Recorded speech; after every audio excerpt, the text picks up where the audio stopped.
বাংলাদেশের সাবেক প্রধানমন্ত্রী শেখ হাসিনার ভাগ্নি টিউলিপ সিদ্দিকের গুলশানের ফ্ল্যাটের সন্ধান পেয়েছে দুর্নীতি দমন কমিশন দুদক। মঙ্গলবার এ তথ্য জানা গেছে। বাংলাদেশের ছাত্র জনতার গণ অভ্যুত্থানে সরকার পতনের পর শেখ হাসিনা ও তার পরিবারের সদস্যদের ব্যাপক দুর্নীতি নিয়ে তদন্তে নামে দুদক। অন্যদিকে যুক্তরাজ্যের সাবেক সিটি মিনিস্টার টিউলিপ সিদ্দিকের বিরুদ্ধে দুর্নীতি তদন্ত করছে দেশটির ন্যাশনাল ক্রাইম এজেন্সির গোয়েন্দা কর্মকর্তারা।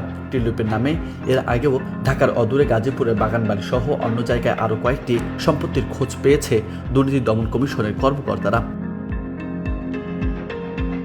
টিউলিপ যুক্তরাজ্যের পার্লামেন্টের লেবার পার্টির একজন সদস্য এবং সিটি মিনিস্টার হিসেবে দায়িত্ব পালন করছিলেন। তিনি দীর্ঘদিন ধরে যুক্তরাজ্যে বসবাস করেন এবং বাংলাদেশের সাবেক প্রধানমন্ত্রী শেখ হাসিনার বোন শেখ রেহেনার মেয়ে। তবে বাংলাদেশের আওয়ামী লীগ ও শেখ পরিবারের দুর্নীতির সঙ্গে তার নাম উঠে আসার প্রেক্ষাপটে কিছুদিন আগে মন্ত্রিত্ব পদ থেকে পদত্যাগ করতে বাধ্য হন তিনি।